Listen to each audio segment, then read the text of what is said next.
بسم اللہ الرحمن الرحیم۔ السلام علیکم۔ امید ہے آپ سب خیریت سے ہوں گے۔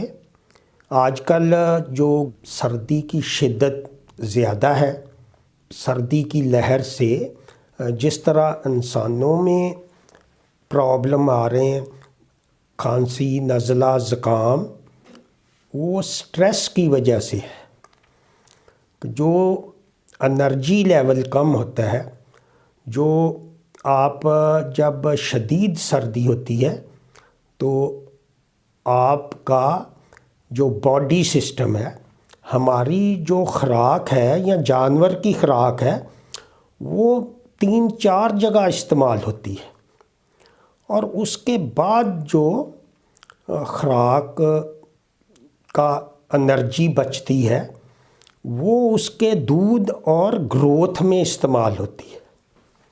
تو پہلے اس کی جو گراس انرجی ہوتی ہے سائنسی، اور آخر میں جا کے وہ نیٹ انرجی، جو اس میں کچھ توانائی انرجی اس کی ضائع ہوتی ہے، وہ گوبر میں نکل جاتی ہے۔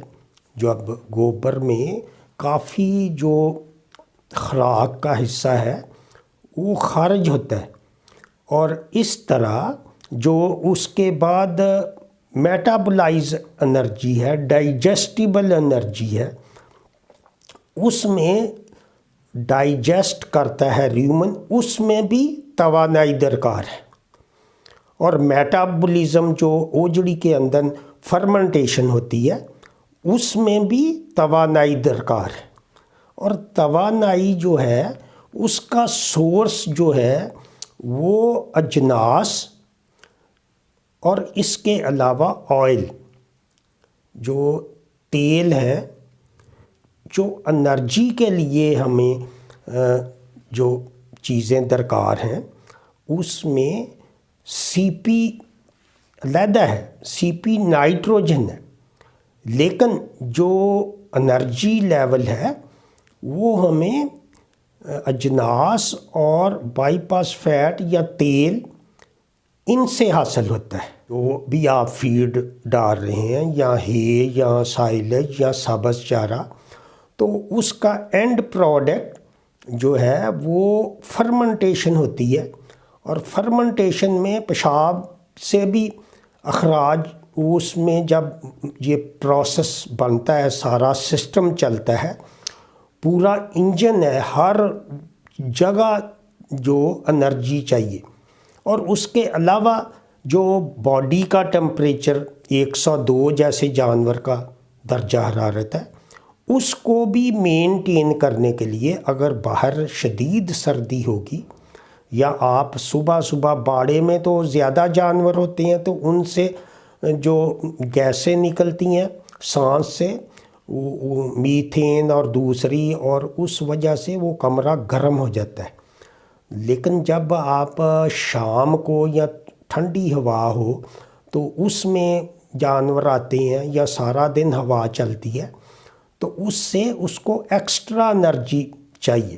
میٹابولائز انرجی ہے وہ ڈائجسٹیبل انرجی، اور میٹابولائز انرجی میں جو ضائع ہو جاتی ہے انرجی، اس کے بعد وہ نیٹ انرجی آتی ہے، جو کہ اس کو جانور کے دودھ اور گروتھ، فرض کریں کوئی چھوٹا بچہ گرو کر رہا ہے یا جانور دودھ دے رہا ہے، تو اس میں وہ توانائی کم ہو جاتی ہے۔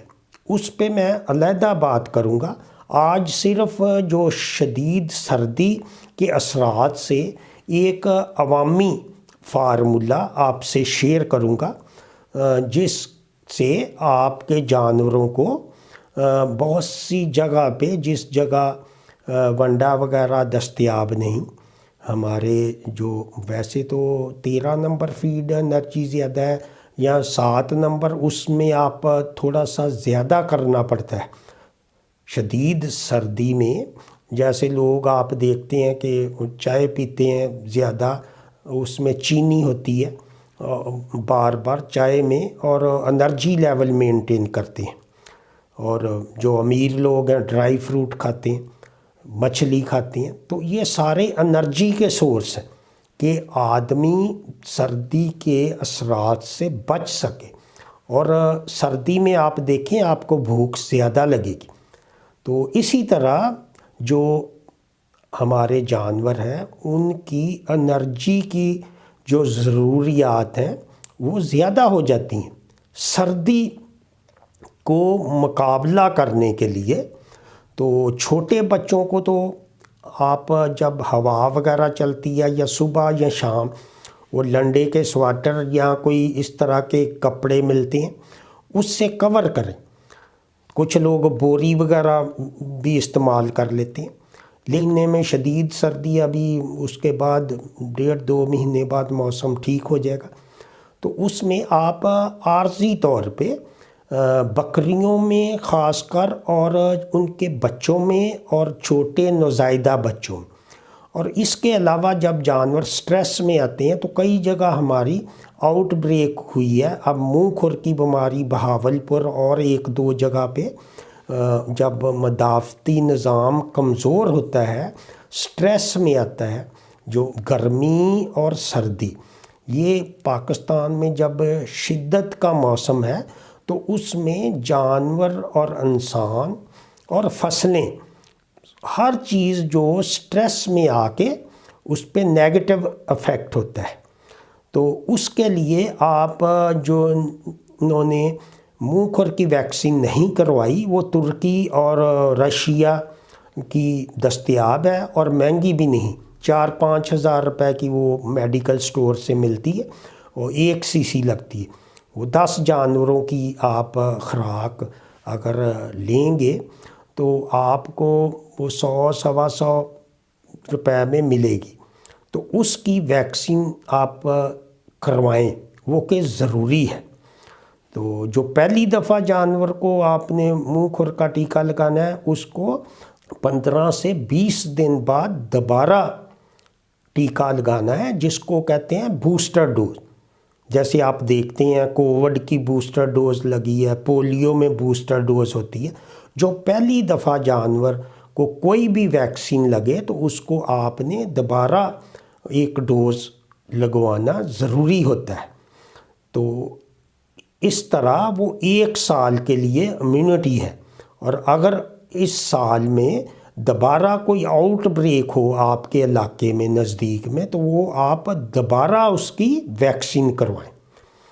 تو گورنمنٹ نے تو اس کے پاس فٹ اینڈ ماؤتھ کی ہے نہیں، اور آپ کے جانور اپنے ہیں، اور اگر ایک جانور پہ 100-150 روپے لگ جائے تو وہ آپ کا جانور محفوظ ہو جائے گا۔ اور اسی طرح نوزائیدہ بچوں میں یہ جو بیماری بڑی خطرناک ہے۔ تو یہ جب سٹریس آتا ہے، جب شدید سردی سے یہ جانور بیمار ہوتے ہیں، دوسری بیماریاں بھی ہوتی ہیں، لیکن اگر آپ شام کو یہ جو میں فارمولیشن بتاؤں گا وہ آپ دیں گے تو اس سے وہ سٹریس میں نہیں آئیں گے جانور۔